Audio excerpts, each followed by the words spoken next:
capítulo 16, verso 1 a verso 16.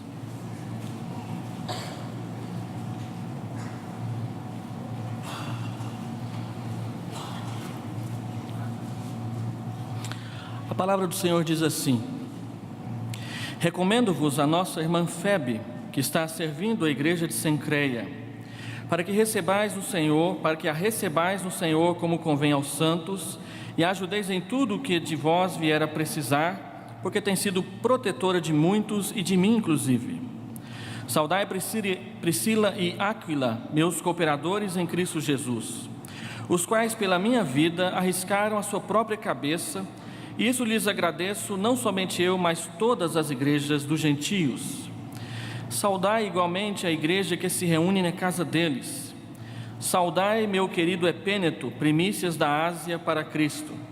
Saudai Maria, que muito trabalhou por vós. Saudai Andrônico e Júnias, meus parentes e companheiros de prisão, os quais são notáveis entre os apóstolos e estavam em Cristo antes de mim. Saudai Amplíato, meu dileto amigo no Senhor. Saudai Urbano, que é nosso cooperador em Cristo, e também meu amado Estaques. Saudai Apeles, aprovado em Cristo. Saudai os da casa de Aristóbulo. Saudai meu parente Herodião. Saudai os da casa de Narciso, que estão no Senhor. Saudai Trifena e Trifosa, as quais trabalhavam no Senhor. Saudai a estimada Pérside, que também muito trabalhou no Senhor. Saudai Rufo, eleito no Senhor, e igualmente a sua mãe, que também tem sido mãe para mim. Saudai Asíncrito, Flegonte, Hermes, Pátrobas, Hermas e os irmãos que se reúnem com eles. Saudai Filólogo, Júlia, Nereu e sua irmã, Olimpas e todos os santos que se reúnem com eles. Saudai-vos uns aos outros com ósculo santo. Todas as igrejas de Cristo vos saúdam. Bondoso Deus, Pai eterno, glorioso, supremo e nosso Pai, nosso pastor, recebe o nosso culto e pela luz ensina, que consola, que conforta, que edifica e que desafia. Queremos pedir que o Senhor nos dê nessa noite compreensão da Tua igreja e do corpo de Cristo, para andarmos juntos sempre na Tua presença. Bendito seja o Teu nome por Jesus Cristo, nosso Salvador, que também é... Amém, Senhor Deus. Irmãos, fazer planos e projetos é importante, sempre foi importante e necessário para a igreja. Por isso que somos cidadãos de dois reinos, o reino de Deus e também aqui da terra. E por sermos cidadãos desses dois reinos, como Paulo descreve em Filipenses capítulo 1, um quanto para com o outro, e fazer planos ajuda-nos a servir a Deus aqui na terra e a saber que direção e que passos tomarmos em direção a Deus enquanto peregrinos que somos aqui nessa nossa... No texto que acabamos de ler, que fazer planos sem levar em conta pessoas não nos leva a lugar nenhum. Porque todos os planos, eles só podem ser concretizados se realizados pelo esforço, pela dedicação e pela consagração. Tem três desejos no seu coração quando ele se senta para escrever a carta à igreja de Roma. Ele ainda não tinha estado em Roma, estava se preparando para ir para... Três desejos em mente. Primeiro, o desejo doutrinário. Paulo vinha sendo acusado e pregava o evangelho de ser um antinomista, de alguém que não respeitava a lei e de alguém que tinha problema. A carta de Romanos exatamente para descrever como ele entende o evangelho e como que esse evangelho dá graça e como que na nossa vida do dia a dia podemos nos consagrar ao Senhor. Ele doutrina.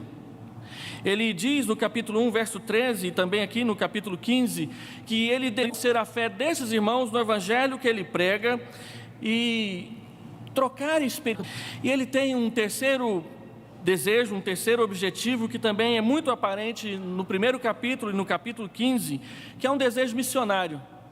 Paulo já pôs seu olhar para a Espanha, mas Antioquia, que é o seu quartel-general, fica muito longe da Espanha e Roma está ali do lado.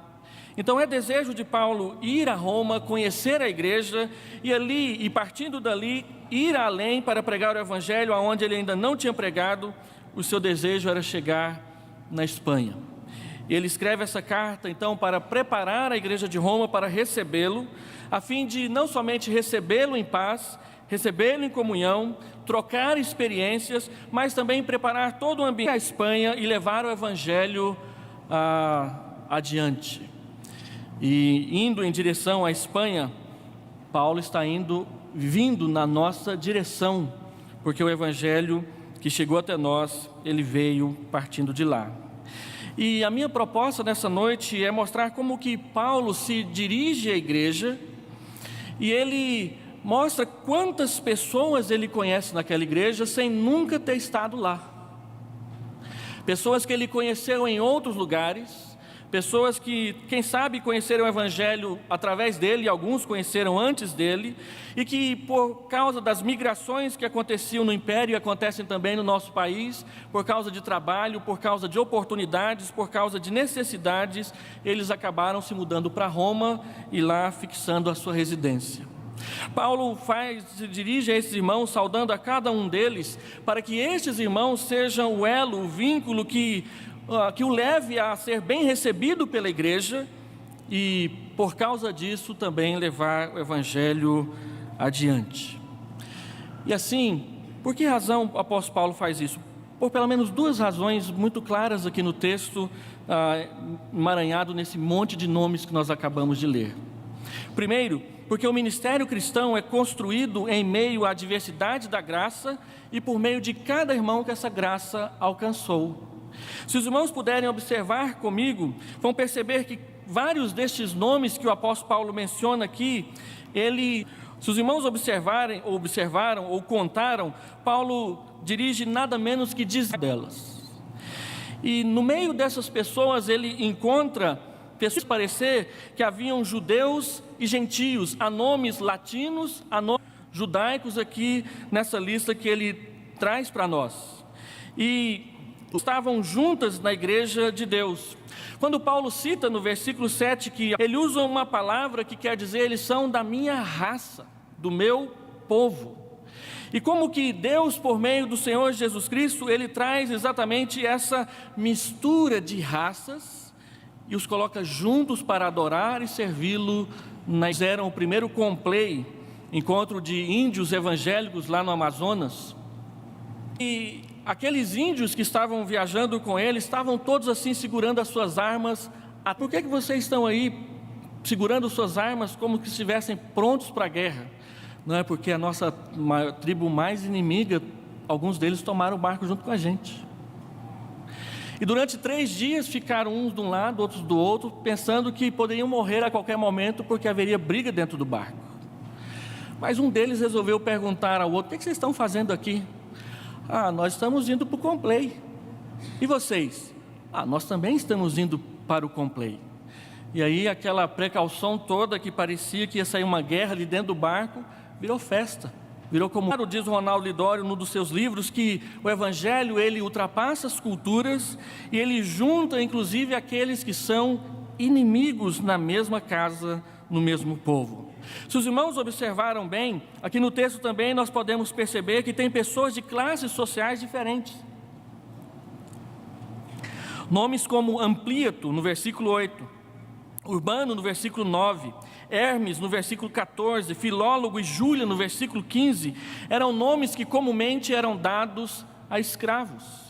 Quem conhece a história do Império Romano, nesse período logo posterior ao apóstolo Paulo, ali no Império Romano, eram escravos.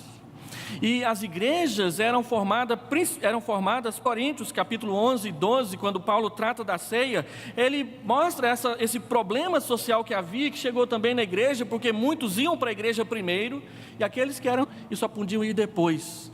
E muitas vezes, quando chegavam, já não havia mais vinho, já não havia mais tudo. Mas Paulo diz: olha, na igreja há pessoas de classe, e coloca juntos. É muito provável que o nome de Aristóbulo, no versículo 10, seja uma referência a um dos netos de Herodes, o Grande, e que era amigo do imperador Cláudio. O Narciso, mencionado no verso 11, pode ser aquele escravo liberto que exerceu uma grande influência sobre o imperador Cláudio, e era cristão. Paulo diz que pessoas de suas casas, ou seja, de suas famílias, eram membros da igreja de Roma, como muitas vezes acontece entre nós, pessoas de classe social mais alta, mas o Senhor nos chama para andar juntos, servir uns aos outros, sem que haja menosprezo de uma classe pela outra, sem que haja inveja de uma classe pela outra, sem que haja competição ou partidarismo por questões de classe social. O Senhor é aquele que ajunta todos. Nós observamos aqui no texto que claramente há pessoas de gênero diferente. O texto fala de mulheres, o texto fala de homens. Paulo alista tanto homens quanto mulheres aqui, e inclusive 2 casais, Priscila e Áquila, Andrônico e Júnia. Das 26 pessoas que o apóstolo Paulo saúda aqui no texto, 9 são mulheres: Priscila, versículo 3, Maria, versículo 6, as prováveis gêmeas Trifena e Trifosa, no versículo 12, Pérside, no versículo 12, a mãe de Rufo, no versículo 13, Júlia e a irmã de Nereu, no versículo 15, sem contar Febe, que ele menciona logo na abertura do texto, e que diz que deveria ser cuidada e protegida da igreja, pois servia ao Senhor. Na igreja do Senhor Jesus Cristo, embora saibamos como o Senhor organiza as funções de cada um, de homens e de mulheres, o Senhor Jesus é aquele que converte tanto um quanto o outro. Não para que um seja maior do que o outro na presença dele, porque tanto homens quanto mulheres são perdoados, são justificados, são santificados pelo mesmo sangue do Senhor Jesus Cristo e são raça humana do mesmo jeito. No nosso contexto não pode existir aquelas coisas do tipo guerra dos sexos, não pode existir aquelas coisas machistas e também feministas, e que um quer se mostrar melhor e mais eficaz do que o outro, porque todos são chamados pela mesma graça para o mesmo serviço na presença do Senhor Jesus. Paulo também alista pessoas que conheceram a Cristo em épocas diferentes, de gerações, em que uma geração se acha detentora da verdade de Deus mais do que a outra que está chegando depois, mas há um compartilhar do Evangelho, um aprendendo com o outro. Aqueles que chegaram depois e aqueles que são mais jovens, aprendendo a servir, a amar e a pregar o Evangelho do Senhor com aqueles que chegaram primeiro. É por isso que Paulo então fala a respeito de Priscila e Áquila, que ele conheceu, e ele já no capítulo 18, versículo 1 e versículo 2. Ele fala de Epêneto, que ele conheceu em Éfeso, e que foi o primeiro convertido da Ásia, e a capital da Ásia era Éfeso. Quando Paulo conheceu Andrônico e Júnia, ele joso, porque Paulo já não era um jovenzinho de 36 anos quando escreveu essa carta. Ele reúne gerações. Eu fui pastor de uma igreja onde a igreja inclusive tinha 2 templos, o antigo, que foi construído pela missão, pelos americanos, e o novo, maior, mais moderno, construído pela geração que tocava o harmônio, e ela sentava no último banco. Quando anunciava-se o hino, tinha que esperar ela levantar, pegar o inário, ir ao harmônio e depois tocar. E tinha aqueles que queriam tocar a bateria. Eu me lembro que quando nós compramos a bateria para a igreja, e foi no meu pastorado que isso aconteceu, a irmã disse: pastor, se aquela bateria entrar por uma porta, eu saio para fazer isso, porque ela já está chegando. E ela chegou um dia para mim: pastor, vamos fazer o seguinte, põe os jovens no templo novo, e põe os velhos no templo velho, e está uma beleza. E eu tive que dizer para a igreja presbiteriana, e eu fui designado pelo presbitério para pastorear só uma. Nós temos que aprender a estar juntos, nós temos que aprender a amar uns aos outros e a servir juntos, não ficar um dizendo que o outro está errado e o outro dizendo que o outro está errado e fazendo críticas uns aos outros desnecessariamente. Paulo diz: quando eu conheci o Evangelho, Andrônico e Júnia já estavam aqui. Ele ainda cita, possivelmente era o filho daquele Simão o Cirineu que ajudou o Senhor Jesus a carregar. Todos estão juntos na mesma igreja, servindo ao mesmo Deus e pregando o mesmo Evangelho. E Paulo saúda esses irmãos porque ele precisa deles para ser conhecido da igreja toda. O trabalho dos homens não é sobreposto ao trabalho das mulheres. A tradição dos mais espiritual mais forte e verdadeira do que a conversão dos mais novos que conheceram a Jesus, e vice-versa. Na igreja do Senhor Jesus, Todos nós caminhamos do que outros, mas todos caminhamos juntos. João Calvino, nas Institutas, ele escreve no livro 3, um parêntese que depois foi publicado com o nome de A Verdadeira Vida Cristã. E num daqueles pedacinhos ele diz: a igreja cristã é como pessoas que caminham numa estrada.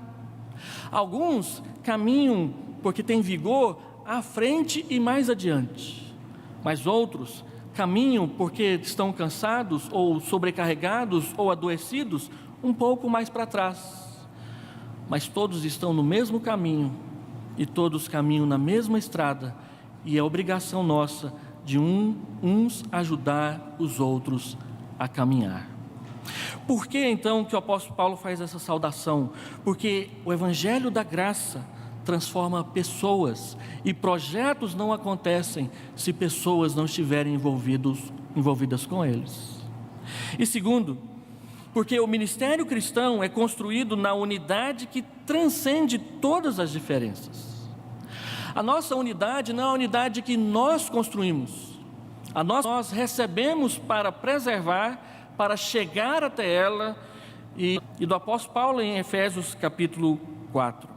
Embora a igreja seja marcada de sabores e até mágoas, o que é belo e o que é maravilhoso na graça, não há parte da unidade, não como um mosaico de coxa de retalho pelas mãos do nosso Senhor.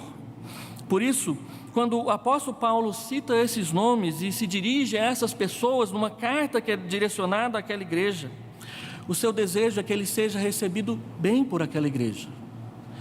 E ele disse no capítulo anterior que uma vez que ele estava indo para Jerusalém levar a oferta, esse serviço fosse recebido bem pelos santos. Porque é possível, irmãos, que embora o trabalho seja feito com todo amor e com toda a dedicação, pessoas dentro da igreja de Deus não recebam bem.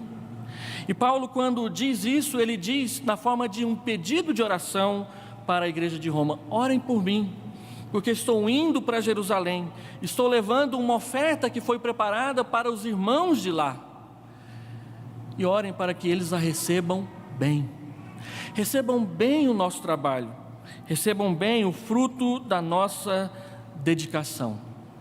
Paulo então menciona esses nomes, porque o ministério cristão é construído de diversidade, mas que vive e que cresce dentro da unidade. Porque construído dentro da unidade, ele vai transcender, ele vai ultrapassar todas as diferenças. Assim, há duas coisas que eu gostaria que os irmãos se lembrassem aqui, olhando para esse texto. Primeiro, nós devemos nos lembrar que todos estão em Cristo. E Paulo salienta isso de várias formas nesse texto ao mencionar vários nomes. Observe comigo, ao descrever esses seus amigos para nós, Paulo salienta 4 vezes que eles estão em Cristo. No versículo 3, observe comigo: saudai Priscila e Áquila, meus cooperadores em Cristo. No versículo 7, saudai Andrônico e Júnias, meus parentes e companheiros de prisão, os quais são notáveis entre os apóstolos e estavam em Cristo antes de mim. No versículo 9, saudai Urbano, que é nosso cooperador em Cristo. E ele diz também no versículo de número 10, saudai Apeles, aprovado em Cristo. Todos aqueles que estão na igreja, o maior, o menor, o mais velho, o mais novo, a mulher, o homem, todos eles estão ali porque estão em Cristo. E aqui a imagem que Paulo traz para nós é a mesma que ele usou em Romanos capítulo 8, versículo 1. Nenhuma condenação há para aqueles que estão em Cristo Jesus. Mas ele também diz mais: 5 vezes ele diz que algumas dessas pessoas aqui mencionadas estão no Senhor. Versículo 8, saudai Amplíato, meu dileto amigo no Senhor. No versículo 11, saudai meu parente Herodião, saudai os da casa de Narciso, que estão no Senhor. E 2 vezes no versículo 12, Saudai Trifena e Trifosa, as quais trabalhavam no Senhor. Saudai a estimada Pérside, que também muito trabalhou no Senhor. E também no verso 13, saudai Rufo, eleito no Senhor, e igualmente a sua mãe.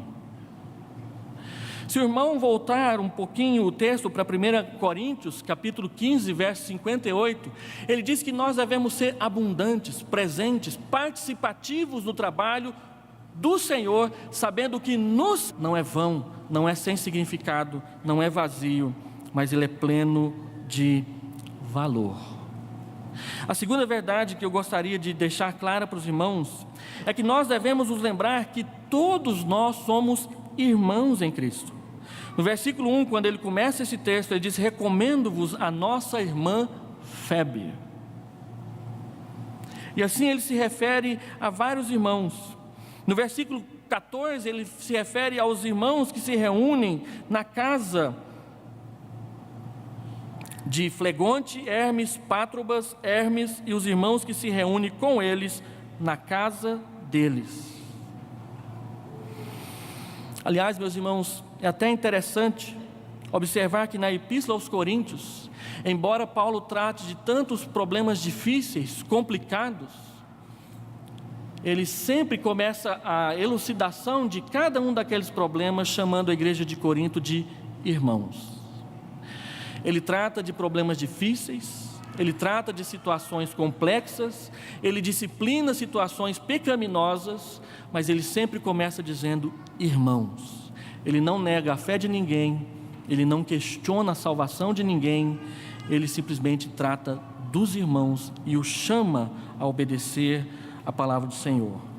Também nós devemos nos lembrar que estes nomes aqui mencionados, muitos deles Paulo começa dizendo que eles são amados. Paulo não tem vergonha de chamar os irmãos de amados ou meus amados publicamente.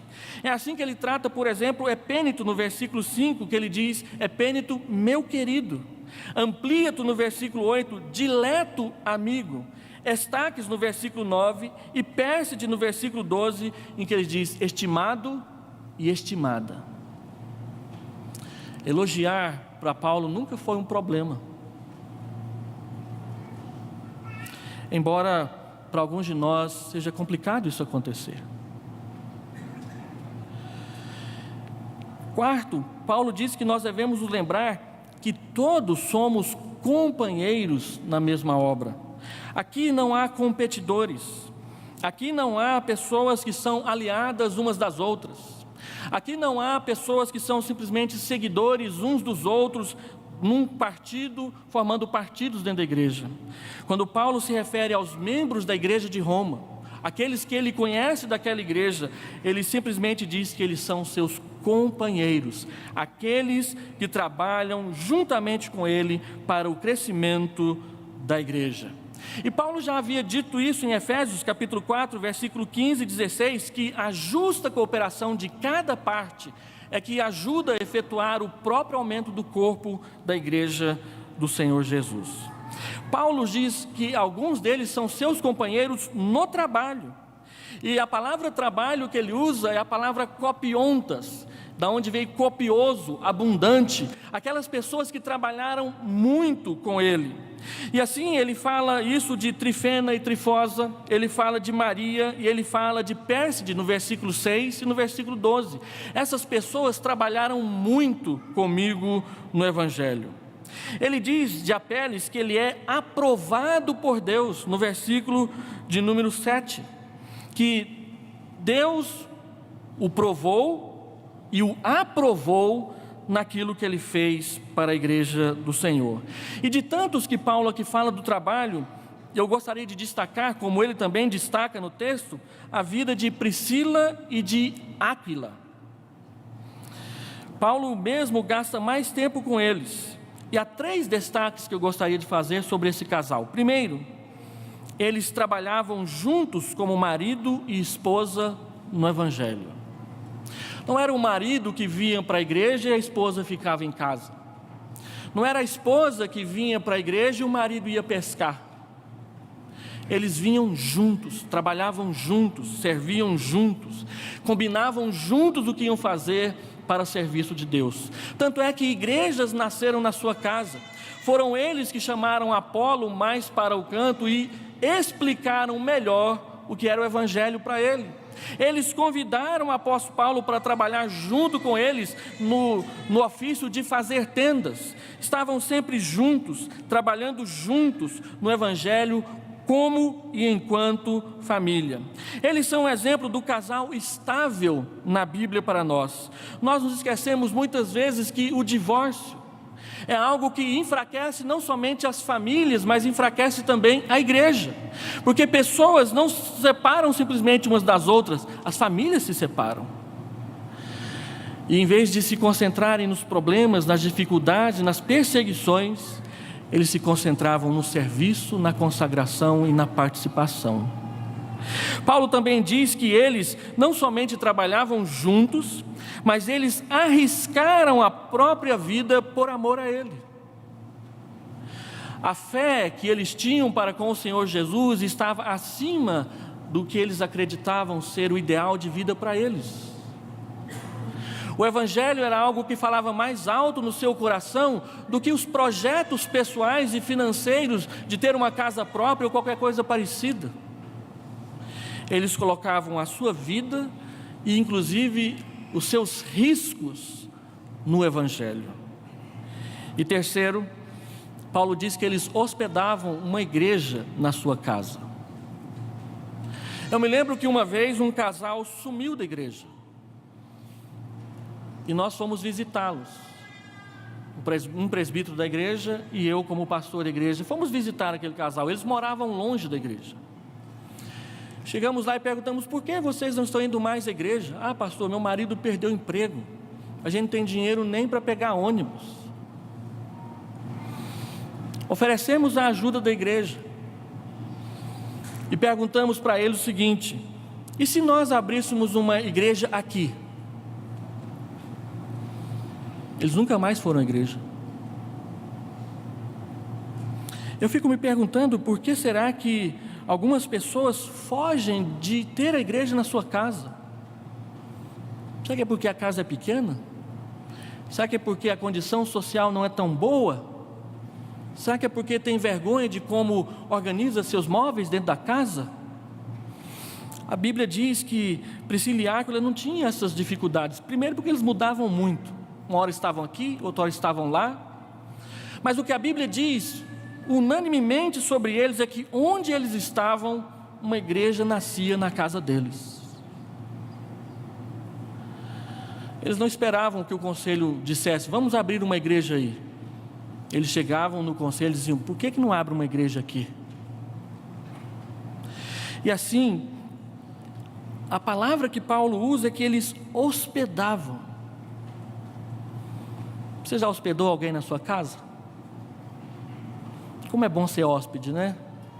Você quer uma toalha? Tem sabonete novo? Cama arrumadinha? Comida especial na hora do almoço? Minha esposa diz que eu não recebo muito bem, porque quando a gente recebe alguém em casa, eu como dobrado. A comida também é muito melhor. E ela cozinha muito bem. Como nós tratamos os hóspedes? A Bíblia diz que eles hospedavam uma igreja na sua casa. Era prioridade para a vida familiar daquele casal. E Paulo se dirige a essas pessoas dizendo: saudações. Eu estou longe, mas estou chegando. Eu os conheci antes e agora, por favor, ajudem a igreja a me receber bem aí. E essa não era, entretanto, a experiência só desse casal. Aqui no texto, Paulo fala da casa de Aristóbulo no versículo 10. Ele fala da casa de Narciso no versículo 11. E é muito possível que eles também hospedassem igrejas na sua casa. Ele fala de Asíncrito no versículo 14 e Filólogo no versículo 15, que haviam irmãos que se reuniam com eles. Havia um grupo de estudo bíblico na casa deles. Havia uma reunião de oração na casa deles. Havia um grupo de discipulado crescendo ali, naquele lugar. Portanto, Paulo fala de pessoas que se dedicavam ao Evangelho e que por isso aquela igreja tinha todas as credenciais necessárias para ter um crescimento forte, saudável e contínuo na presença do Senhor. E Paulo termina no versículo 16 dizendo: saudai uns aos outros, saudai uns aos outros com um beijo santo. Ele recomenda isso também em 1 Coríntios 16, 20, em 2 Coríntios 13, 12, em 1 Tessalonicenses 5, 26, e Pedro faz a mesma recomendação em 1 Pedro 5, 14. Que haja manifestação de afeto, de carinho, de proximidade, de intimidade fraternal na igreja. Esses cafezinhos que nós fazemos depois do culto é um momento apropriado para que isso aconteça com mais frequência e constantemente.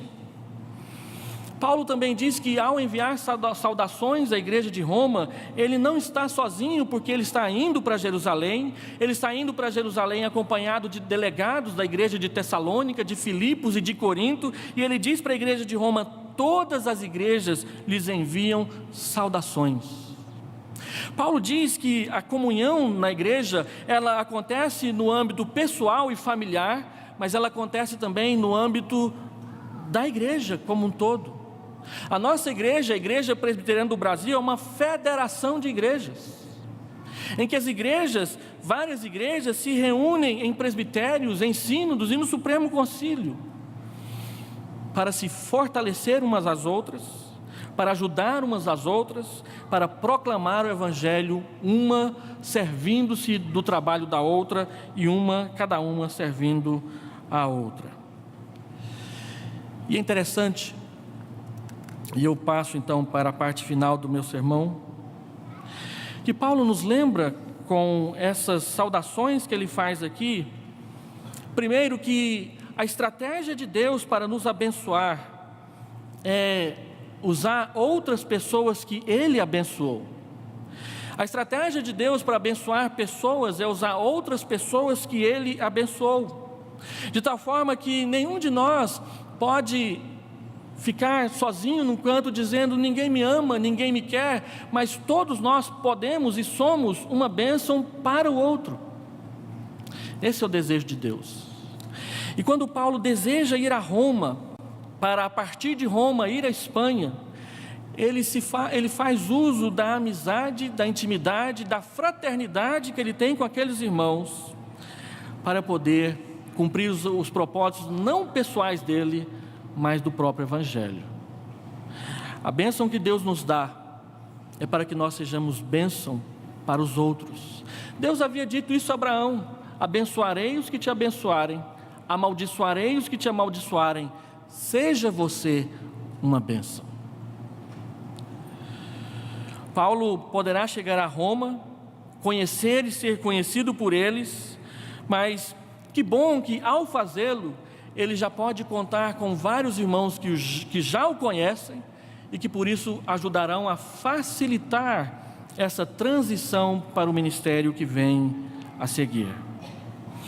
Segundo, Paulo mostra para nós, ao fazer esse grupo de 26 saudações, que a igreja do Senhor Jesus Cristo é o lugar da comunhão, da diversidade em unidade. Embora sejamos pessoas diferentes, com sonhos diferentes, com projetos diferentes, com personalidades diferentes, nós podemos somar o trabalho uns dos outros para o serviço da causa de Deus, e o instrumento que Deus usa para isso é a comunhão, a amizade, a fraternidade cristã. Terceiro, todos os projetos de crescimento e expansão da igreja sempre dependerão da estabilidade das famílias da igreja. Nós só poderemos plantar igrejas fortes e que crescem com saúde se as famílias que sustentam a nossa igreja forem famílias fortes e saudáveis no Evangelho. Para que as nossas famílias sejam fortes e saudáveis no Evangelho, é necessário que essas famílias, pai, mãe e filhos, se sentem ali naquela sala onde tem um aparelho chamado televisão, desliguem a televisão e conversem. Qual será a nossa estratégia de trabalho na igreja em 2015? Como nós, enquanto família, entre as mulheres, entre os homens, entre os jovens, poderemos servir de tal forma que a primeira igreja presbiteriana de Goiânia seja uma igreja forte e saudável. E eu sugiro que o exemplo de Priscila e Áquila esteja nessa mesa de conversa. Há pouco tempo atrás eu expus aqui na igreja um texto de Lucas, onde o Senhor Jesus visita uma família que tem sua filha morta sobre uma cama. E ele deixa a multidão lá fora, separa Pedro, João e Tiago, e com estes três ele entra.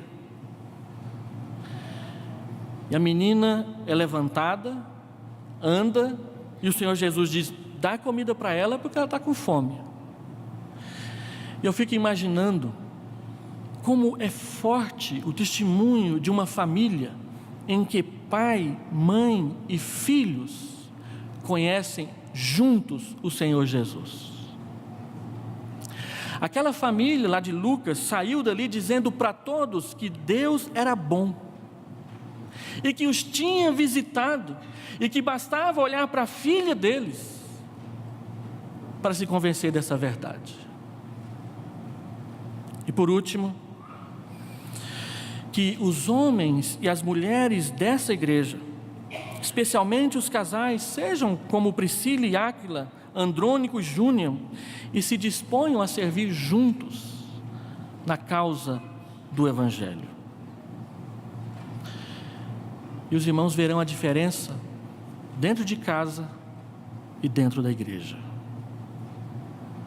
E como aquele pastor que tem que dizer adeus, pelo menos por enquanto, irmãos, somente quando a igreja do Senhor Jesus olhar para a palavra, obedecer a palavra e seguir o seu Salvador, ela cumprirá esse propósito. E eu sempre disse aqui na igreja, e gostaria que fosse essa a minha última palavra oficial,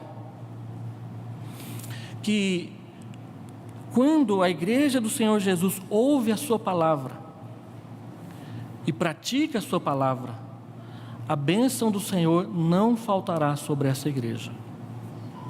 Ela enfrentará problemas, ela vencerá os problemas e ela aprenderá com os problemas, porque a palavra do Senhor e a alegria do Senhor é a nossa força. Vamos orar?